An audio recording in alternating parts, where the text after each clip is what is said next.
Okay, so that took us to the top of Daf Nun Amud Aleph, and now we're learning the famous story with Rabbi Akiva. Rabbi Akiva is skachus lebarte. Rabbi Akiva's got Mekudeshes.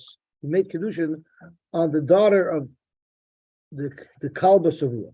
Right, we know his name was Kalba Savua because if someone would come to him hungry like a hungry dog, would leave his house fully satisfied. That's how much food the Kalba Savua would be able to give out to anybody because he was very wealthy.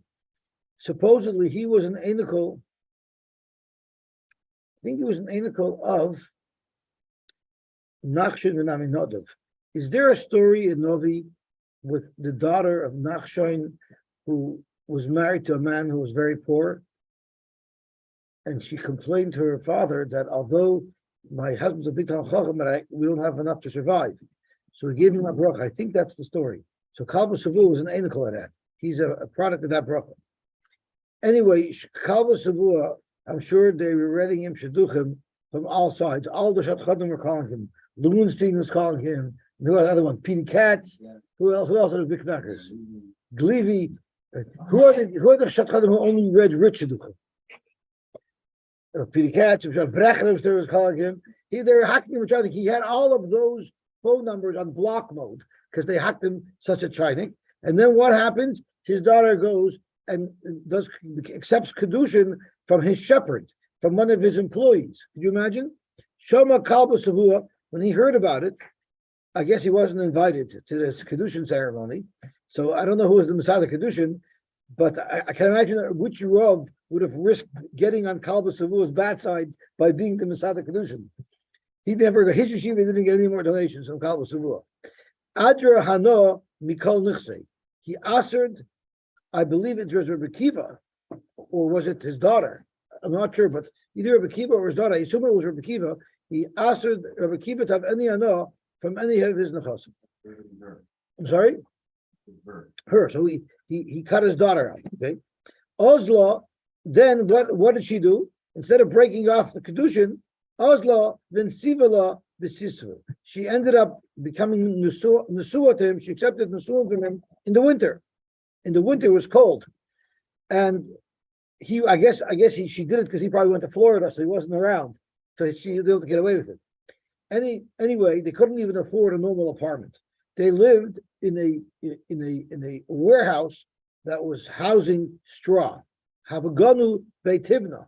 They lived in a straw warehouse, and that's all they had. They didn't have showers, they had nothing.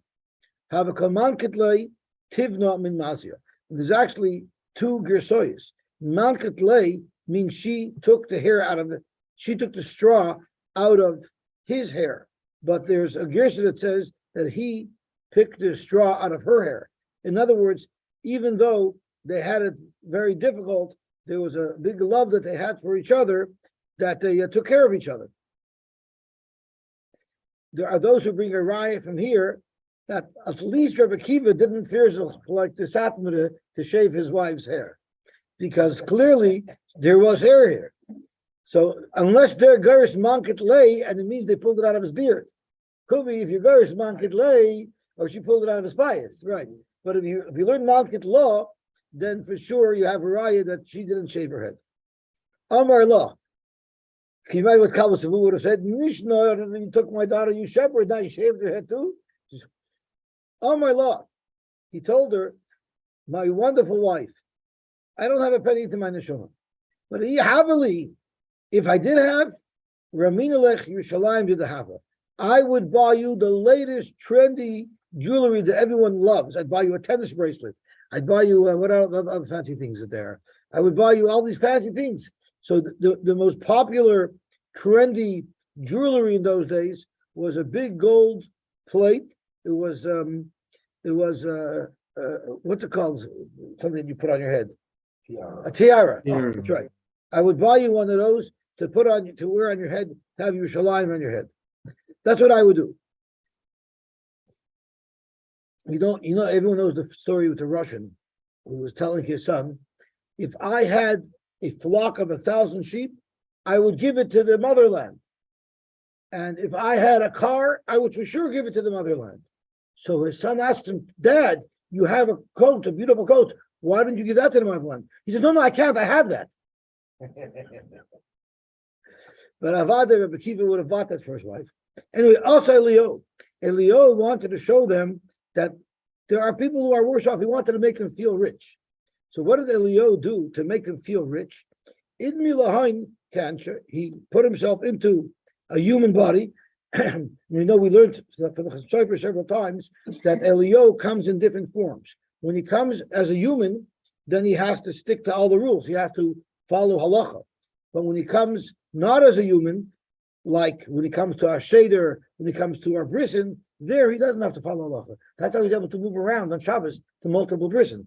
But when Elio comes and he takes on the form of a human, then he has to follow all halachas. The Kakari above, he was knocking on the door, and they said, "Wow, we never knew that we were in the dress for Mishaluchim. Man, the world's not doing too well if they're coming to us."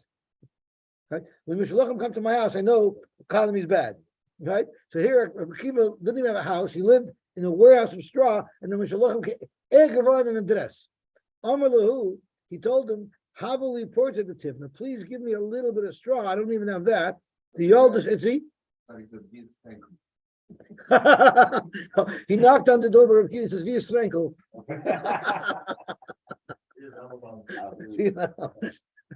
Very good. The oldest Itzi, my wife gave birth. The Leslie Midam Laguna, and I don't even have straw for her to lie on. Amar Rabbi Kiva in Tase, he told his wife, "Look at that. Chasu Gavra, Tafilu Tivna, La Yista. Look how rich we are. Look how rich we are." So there's a whole bunch of shilas on this. The tenant, it probably was his. I mean, it was in his house. He had it must have been his right. That's a good point. How could he give it away? But it didn't say he gave it away. He just says he told her, "Look, they have less than we do." So someone asked, if he really wanted to make them feel good, why didn't he give him $1,000? Wouldn't that have helped more? Why didn't Elio give him some money? Why are we having it worse? I think that would have probably cheered him up more than this. Was he already Rabbi Akiva at this time? No. So he was just Thomas Shepherd. He was Thomas Shepherd. So why did he bring it down like this? Yeah. Because the reason why she married him is because she saw in him that he wanted to learn. And we'll soon see in a minute that he already was makabel upon himself to become a Talmid Chacham. That's why she married him in the first place, even though she only sent him out to yeshiva a little bit later. So there are those who explain that a Talmid Chacham could only be kohen Torah with pas bar melech, toichal, mayim, shortishtem, alor tishon. They thank you so much, Mati. They didn't want to give him. They wanted him to be poor because that would help him reach the level of Rebbe Kiva that he reached. But we still try to make him feel a little good about it. Then there comes another shayla: Are you allowed to lie to somebody to make him feel good? Are you allowed to lie? Oh, so that's what they talk about. Because here, Eliyahu he was a human and he was saying sheker. There was no wife here. He didn't have a wife. He made the whole story up, right? Just to make Rebbe Kiva feel a little bit better. So they bring a raya from here that a white lie you're allowed to say if it doesn't have any impact, it won't hurt anybody. You are allowed to say a white lie to make someone feel better. You're zicher allowed to tell about tefillah that he davens good, even though he didn't. That's for sure a safe white lie. You say even better. He davens much worse than you. That's what Elio did. You think Elio didn't say you did a good job? Elio said he davens worse than you.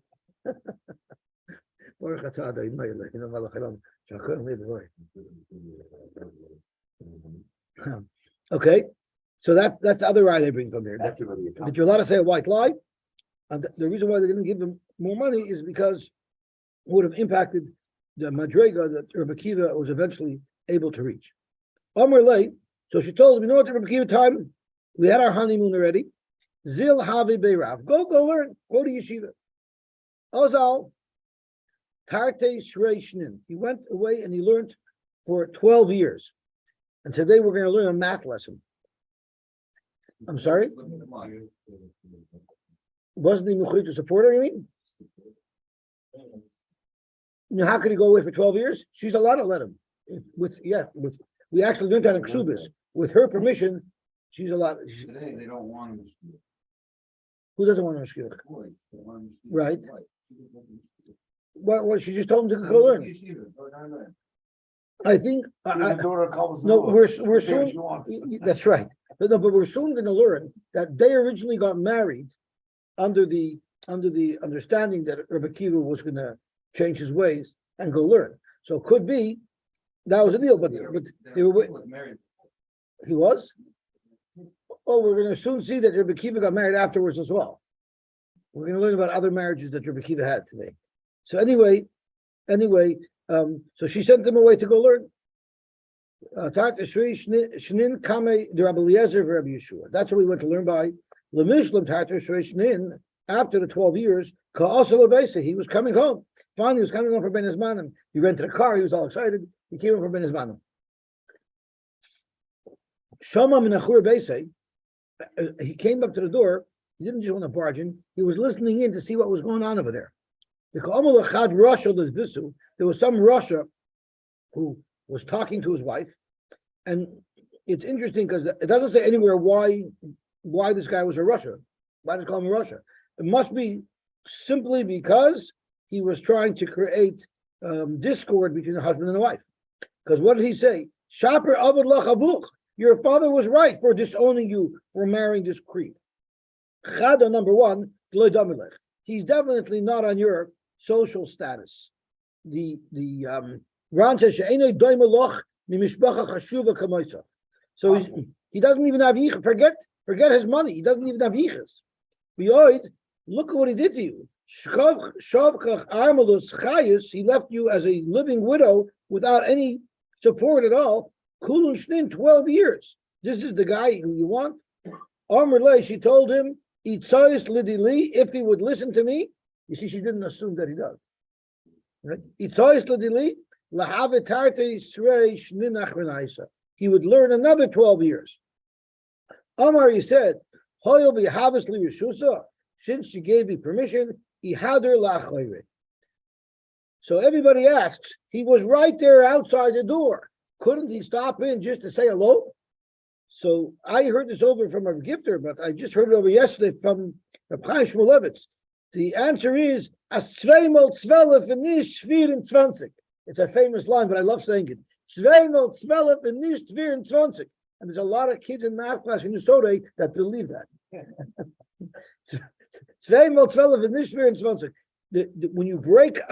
When you break up something, it doesn't have that same force.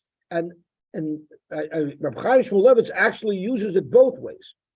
If someone's learning, someone's davening, it's important that we do that without any interruption. Right? That's why the Gedolim say, don't take your cell phone into shul. So this is when you're davening, you're busy a whole day, but at least while you're davening, at least while you're learning, that's consistent. It's much, much more powerful, and that accomplishes so much more when we are being involved in the Avodah Kodesh, if we do it uninterrupted. On the flip side, Chaim Shmulevitz says, what if someone is Isaac in Parnasa a whole day? He's busy. So it takes him away a little bit from his learning. If you break it up, you go daven mincha during the day, you learn for 5 minutes, so that also undoes the consistency of the Gashmistika world. So you can use it as a tool as well. When there's something that you don't want to get too dragged into, so break it up. Because I think in English the saying is the whole is greater than the sum of its parts. I don't know, but I guess going into Weisdorf Rebbe Kiva felt that going into his house is what would break it up. Or could be he was thinking and learning the whole time anyway. But once he's there, he's with his wife. But I don't know. Hadar Ozal Hava Tartis Reish Niach. He went for another 12 years, and boy, was that a good investment. Also, when he came back with the Esrim V'Arba Alfan Zugi Talmidim. Now they take out Zugi, so it wasn't 24,000 pairs; it was 24,000 Talmidim, not 48,000 Talmidim. Nopakula Almalape. I guess when they heard that this great rabbi was coming with 24,000 Talmidim, Everybody came to greet him. V'af he kamas l'meifak lape. She also wanted to go greet him. Amalahu Rishia, that same Russia who didn't like Rabbi Kiva, told her, you don't even have clothing to wear. But exactly where are you going dressed like you are? Amrullah, she told him, now don't try this at home. Yodei Tzadik nefesh behemtoi. A tzaddik knows the nefesh of his behemoth. We need to look at first at the Tziyonim who change it to Yodei Tzadik din dalim. A tzaddik appreciates what, or Yodei Tzadik din dalim. This tzaddik knows that he was the one who caused me to be poor, and I was the one who was Moshe nefesh for him. He's not concerned. There are other people who learn Yodei Tzadik means my husband was not into the kashrus. He didn't marry me for my money, and he didn't marry me for my looks. He married me because of my Mesiras Nefesh for Torah, and he doesn't care whether I'm wearing a Gucci outfit or if I'm wearing a hand-me-down. He loves me for who I am and for how dedicated I am to this. So what happened was, she was pushing in to say hi to him. But all the Hasidim said, what's things to do? They're pushing her away. They were pushing her away. Amalu, Rabbi Kiva said, hey, don't push her away. Let her come approach me. Because whatever we have only came because of her. Now, Kalba Savu is a little bit in an uncomfortable situation over here. Shama Kalba Savu, he heard that his son-in-law turned out being a home run, but he already had soured his relationship. It's good that he was wealthy. It helps to repair a relationship. Also, the Itchel al Nidre, he came to Rabbi Kiva to be shoyl on the nether, and everybody asks, how could he? He didn't know, was it? You're right. You're right. He didn't know it was him at this point, but Rabbi Kiva knew it was him. So how could Rabbi Kiva be matter his nether? How could Rabbi Kiva be matter his nether? He was a very negative. The nether would have impacted him in a very positive way, right? So it's brought down that he had other Talmidei Chachamim with him. So it was him and two other Rabbanim. He didn't do it by himself. The Ishtar, he was matter it. His credit. Why did he all of a sudden? He decided he was wrong. Kabbalah Savua. You mean his son just came in with the God Ladar? We didn't know. Oh, he didn't know him. That's right. He was Tam Shal because he.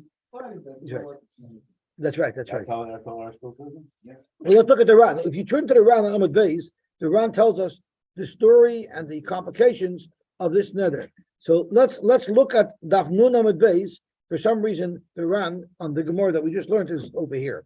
With the Amrin Hacha, the Shamavu of Itchal Nirei. The Farish B'Ksuvas B'Perek Avapi, the Pasach Lei. What Rabbi Kiva asked him was, Ilahavi Yadia, had you known that your son-in-law would be a Tzurva Merabon, would be a Talmid Chacham, Mia Darte, would you have made that nether? So somewhere there's another Gemara that brings the conversation down a little differently, and then he says, oh, by the way, I'm him. In the middle of this Torah Nedarim process, Rabbi Kiva identified himself as a son-in-law. You have to understand, he didn't come to the chasna, right? So didn't see pictures, so the father didn't know what he looked like. So Amar Loi, Kalba Savu said, never mind if he would be a big Talmid Chacham, afilu perek echad, afilu alocha achas, I would never have made a nether. So with that, Rabbi Kiva was matter his nether. Most parents would feel upset. Yeah. Yeah, but but no, he didn't say. No, of course, most people will be upset. Oh no, I thought you said something else. But what you see is that the only Pesach was not if I would have known that I would feel bad that I cut off my daughter. That wasn't the Pesach. The Pesach was he still would have maintained cutting off his daughter. It's only because his son became a Talmid Chacham. What? Ikalak Shuye. You can ask Kazakasha. Heichi Pesach v'ha Pesach. How did this work? Well, no. The definition of a Pesach is I made a mistake. Had I considered the facts, I should have never done it. But if the facts were in fact consistent with what your assumption was, then you don't have a Pesach. And in fact, Rabbi Kiva was an Amorit at the time. So his nether was based in reality. And where is there a mokum for a Pesach? Well, no, it's not a kamama perk Pashkin. They ain't Pashkin b'noilad. Ketzad. What if someone said koinim shani nehena lish ploni? He's not allowed to have any enough of me. And then afterwards, this fellow became a sofer, the nasa sofer. Well, when he said, "Ilu yisi idea sheyasa sofer," if I would have known that this fellow would become a sofer, lo yisi noider, I would have never made such a nether. But at the time when you made a nether, he was not a sofer, so it's a completely new thing. That's not a good Pesach because that's not a mistaken nether. Your nether was good. Yeshloimar, here's a yisoid.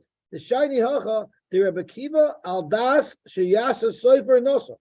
So you see that they had already made up before they got married that he was going to become a Talmid Chacham. So when she sent him to learn, she was just saying, "Okay, we had our shaver brachas, we're good now, we're settled. Now you can go learn."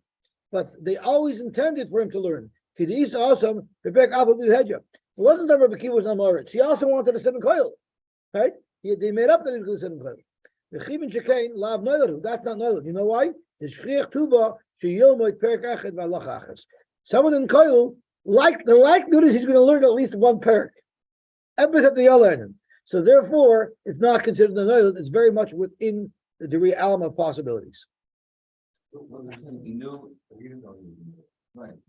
No, they made up before they got married. He was going to go learn. What was the mistake of the father?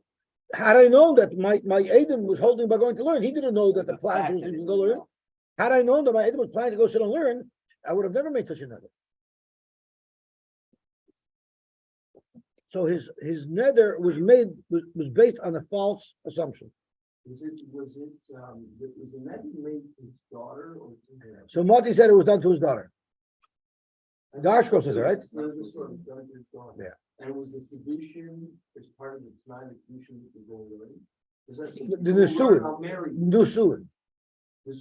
Yeah. Yeah, because the Rab says that she made Nusuin with him. The Rabbi Kiva al das sheyasa sofer nosa al das sheyasa sofer nosa. There was no official t'nai, but they had made up amongst each other that he was going to go learn. The was never the nether was never chal. The nether was chal, but you could have a Pesach.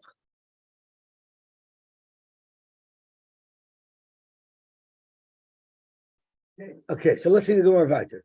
So now the Gemara wants to don't think for a minute that Rabbi Kiva became wealthy because he charged a lot of tuition to his 24,000 talmidim. That's not what it was. Rabbi Kiva had many sources of wealth other than from his learning.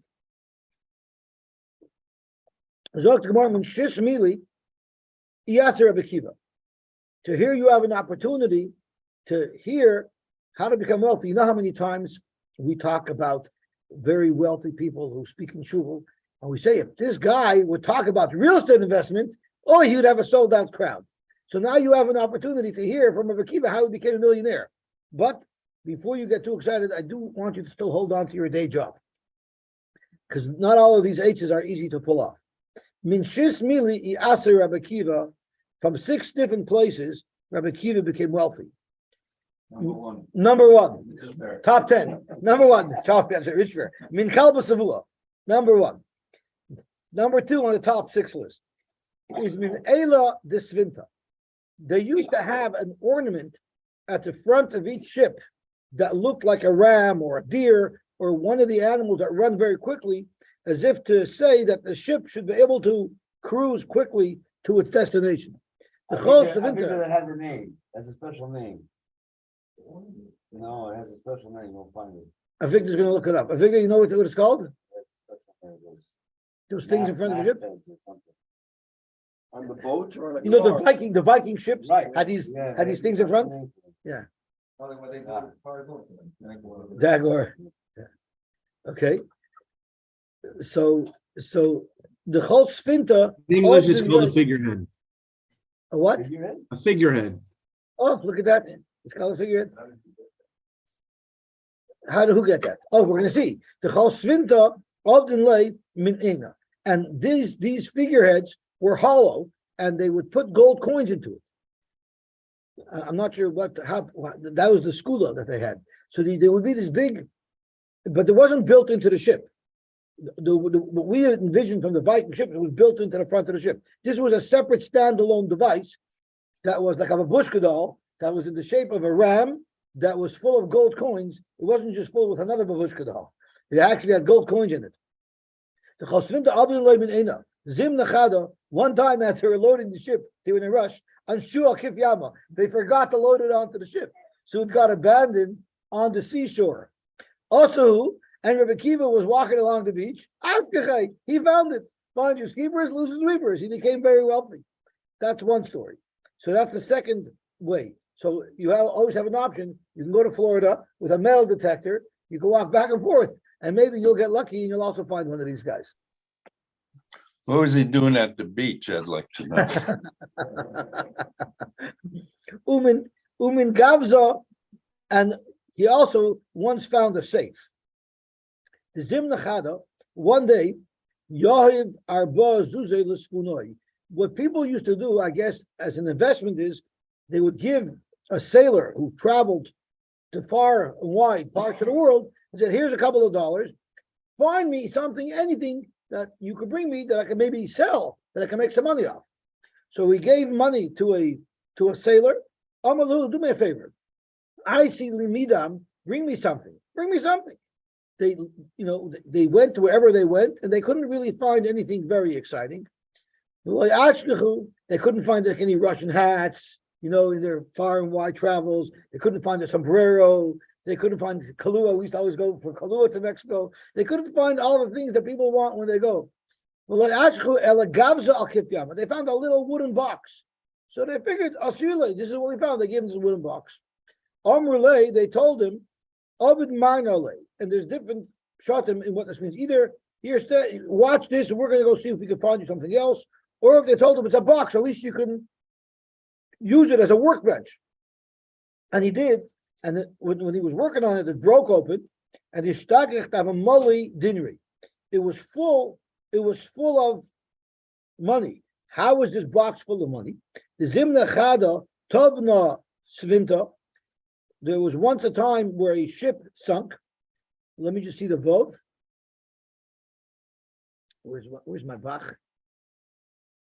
Over here. The ship sunk. Das Rukisa. The ship was from Das Rukisa. V'chulo iska hava machis v'hugavza. And it was the main safe for the whole ship. So everybody put all their valuables into this box, and the ship sunk. And literally, it ended up being the main safe of the ship. And he found it. So that's a third way where Rebbe Kiva became fabulously wealthy. And then Umin Matranusa. So this Rukisa, the Bach changed it, and it goes earlier, and he was saying it was a ship that was from this Rukisa. So that was the third way he became rich. Now up to the fourth way, Umin Matrinisa. He became wealthy because he had an incident with a very wealthy woman. And the Ran tells us a very interesting story, that the community needed money. So Rabbi Yehuda went out on a limb, and on his word, he went and borrowed money on behalf of the Kehillah on his cheshbon. And he borrowed it from a very wealthy woman who happened to have lived in an oceanfront property. And when he borrowed this huge amount of money, she said, well, do you have maybe a co-signer? What are we going to do if you can't pay back?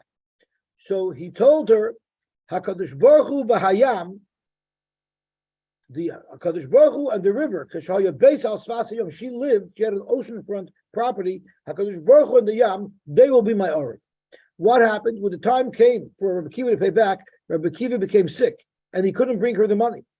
So she wasn't going to call him and reach out to him. So she went out to her backyard, and she sat on her oceanfront, beautiful patio set, and she said, Rebbeinu Shalom, Golu v'yadu lefanecha, ki lecha u'liyam hazeh hamanti ma'usei. I lent Rabbi Kiva the money, relying on you and on the Yam. So, Hashem, you're the Arab, you got to pay back. There was some very wealthy princess, and she went cuckoo, and she took all of her father's riches and gems and precious metals and coins from her father, put it into a box, and threw it into the Yam. the paper reported it as princess mysteriously disappears without a trace. That's how it was reported in the papers. The Shlicha Hayam and the Rosh made it that this big box full of treasure just washed up on shore right in front of this lady. So she got the money. Avada Rabbi Kiva was Erlich. As soon as he got better, he had the money and he came back to pay her. And she said, "No, I'm sorry, I'm not taking the money because I was already paid by your Arev." But not only that, when I counted up the treasures that I received, it's way overpaid for the loan. This is your Arev, so I had to give you all the excess. So it's not because she was moichel the chayv. Most of the Rishonim say it wasn't because she was moichel the chayv and he got to keep the chayv. It's the contrary. The value of what she received was worth exponentially more. I'm sorry? Yeah. He also said that she was the one that said the Yam and the bunch of. So let's look at the Ran says, Amar law, Misha. Oh, you're right. Because what happened was she said, "Who's going to be the Arev?" So Amar law, Misha Tirza, whoever you want should be the Arev. And she responded, "I want it to be a Kadosh Baruch Hu and the Yam." So it makes sense that he says that because it stems with the Ran. I just read the Ran wrong. So that was the story. So this is what the see here it says in the Ran it says she gave him big matanos upatros l'shalim. So the Ran says that she gave him a great gift and she also said that you don't have to pay. But I'm sorry, that's what the Mafarish says. But the Ran says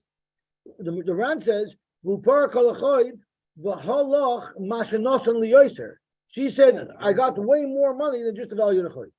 So either she was moichel the choiv, or there was a lot more money. At the end of the day, Rabbi Kiva made a lot of money off of it. Okay, so that was number 4. So far, these things would be pretty difficult to repeat. Like every one I'm learning, I'm trying to say, okay, which one would work for me? So far, the only thing I have is either Powerball or Mega Millions. And then, Umin Ishtar shall Turnusrufus from the wife of Turnusrufus. So the Ran tells us a story. Turnusrufus, by the way, wasn't a person, because it's also brought down that Turnusrufus killed Rabbi Kiva, and this shows that he outlived him. So Turnusrufus is a title; it's like Pyroi. What happened was Rabbi Kiva would regularly debate with this Turnusrufus, and he always wiped the floors with Turnusrufus. So Turnusrufus came home one day in a really bad mood, and his wife asked him, "What's wrong?" He had a very beautiful wife. So he said, "Rabbi Kiva, I can't one up him. He made a fool out of me again." So she says, "Listen, if you're really desperate to win over him, I can take him down, because I know Elakayim Shel Elu hates nuts. I'm beautiful. If you give me permission to check out the world, maybe I can take Rabbi Kiva down on your behalf." And he said, "You got it." So she dolled up and she went to try to seduce Rabbi Kiva. And the Gemara tells us, because Rabbi Kiva Isa, when Rabbi Kiva saw her, rock he spit, Shachach he laughed, Ubach and he cried. So she asked him, "What a weird reaction to me. Why did you react this way?" She told him, "Ma inun hanach klas milan." So he tells her, "You know what? I can answer 2 out of 3. 2 out of 3, but you can't pick the 2. I'll decide which 2 I'm going to answer you on." So the first thing I'm going to answer you is the reason why I spit. Al Shabbat Mitipas Rucha. You came looking so beautiful, trying to seduce me. The first thing I do is spit so that I should realize that you come from a Mitipas Rucha to try to not allow you to chas v'sholom break down my defenses. Bechisi, I cried, Alai Shufra de Bali Bara. You're such a beautiful person, and eventually you're going to be buried in the earth like anybody else. So I cried over your death. But why did he lie? Why did he laugh? The reason why he laughed, he didn't tell her. Why? Because he saw Baruch HaKodesh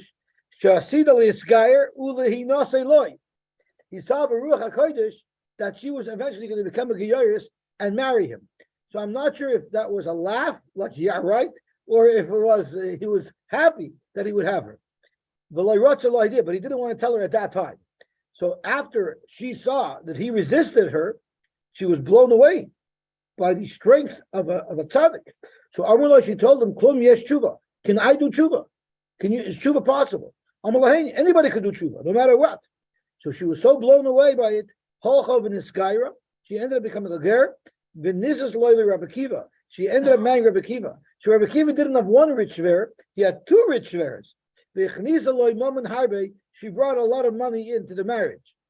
So it's interesting. I'm not sure if this marriage was before, it was probably after the Kabbalah Sabu story. So I don't know what happened to Rachel in between.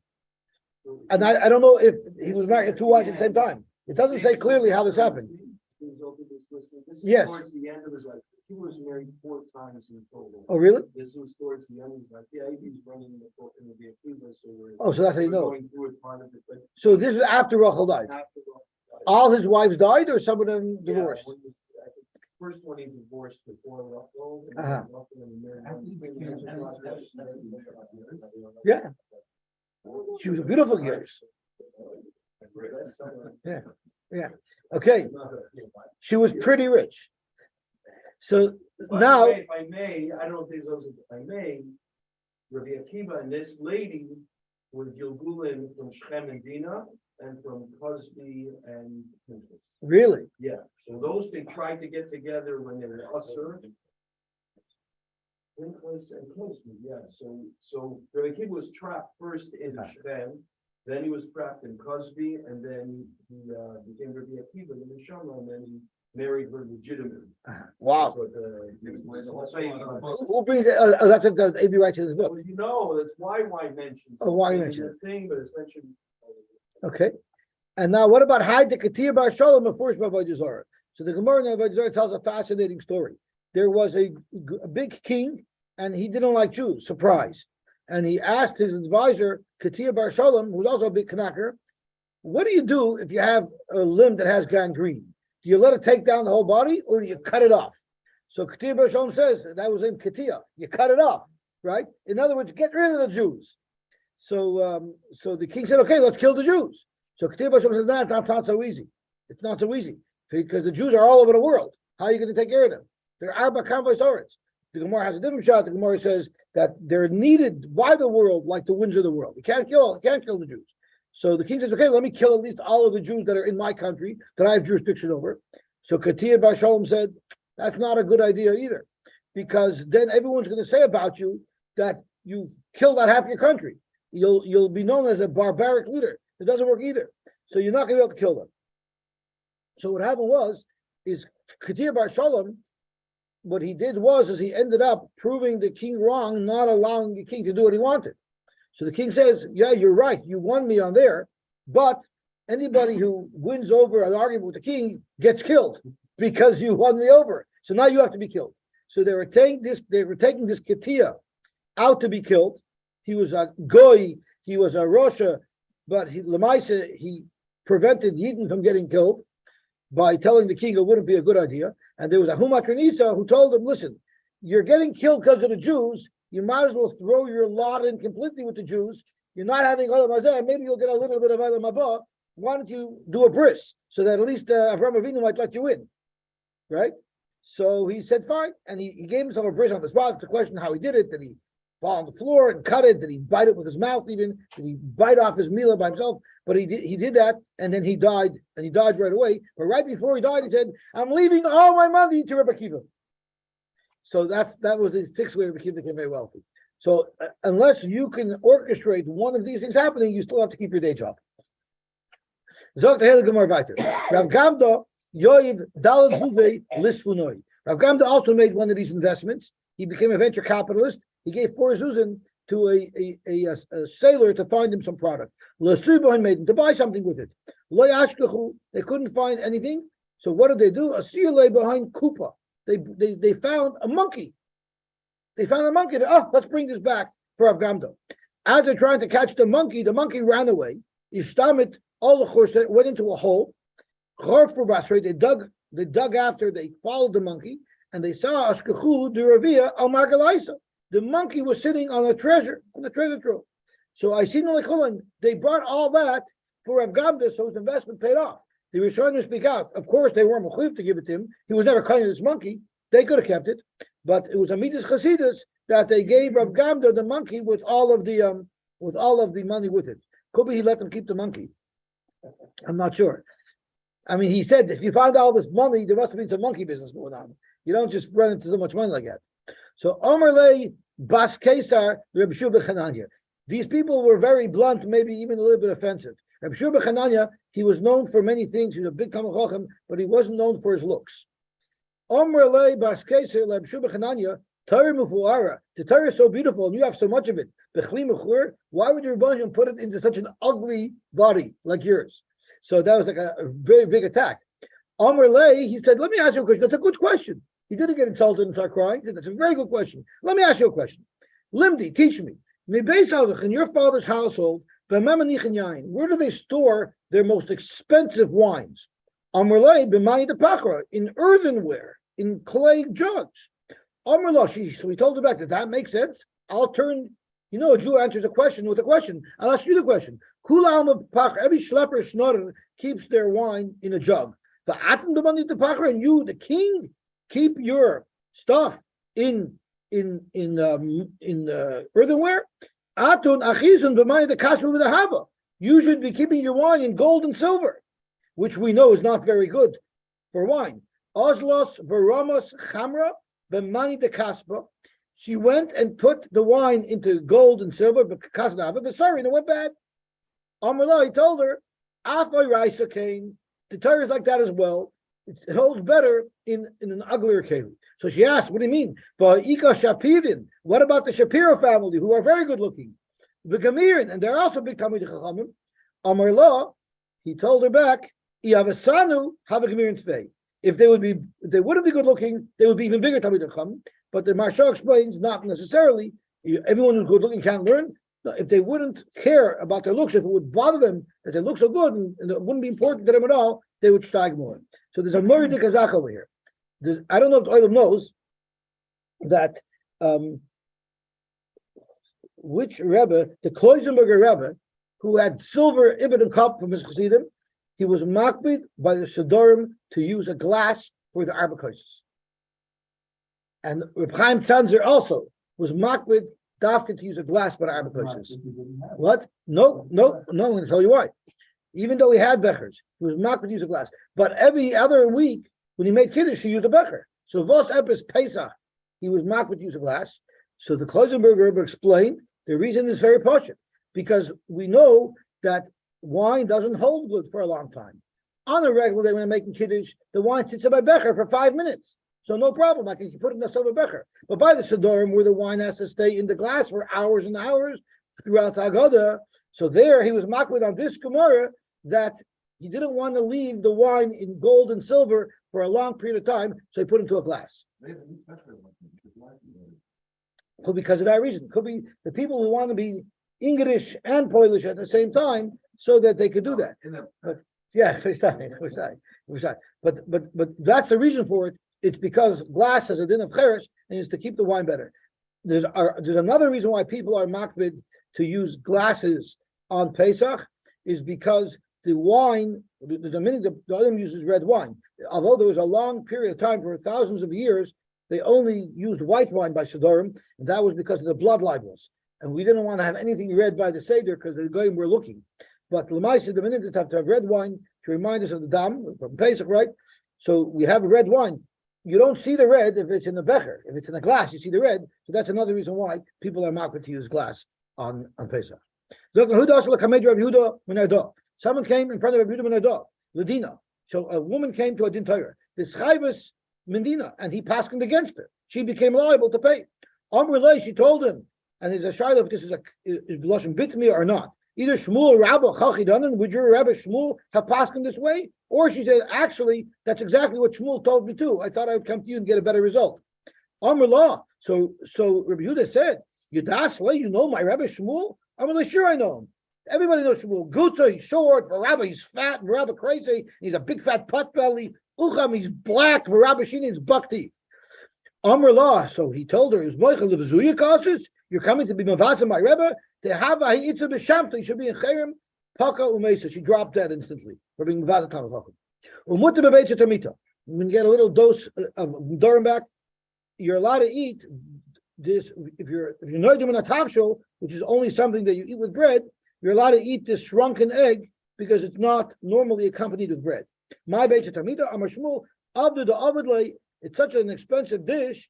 We said it's cooked 1,000 times in hot water than in cold water. Anyone who does this, an evidence could do the shava alpha zuz alpha dinari. Such an evidence worth 1,000 dinarim. Alpha zimni b'mai chamimi, v'alpha zimni b'mai kariri. Adam etzutra until it shrinks. Kehecha de belisi, so you can actually swallow it like a tablet. The mis kiba, if you have any ailment in your stomach, that ailment will adhere to this egg, and sarachale, it would adhere to it. The nafko, and then when it comes out at the other end, the asi yoda asya my sab bitboile. The doctor gets a perfect biopsy of what's inside your stomach because it gets stuck to this egg, and therefore he'll be able to give you a good medicine. It's almost like a camera pill. You swallow it, it sticks to any infection you have in your stomach. When it comes out, they can then analyze what's there, and then they know how to treat it.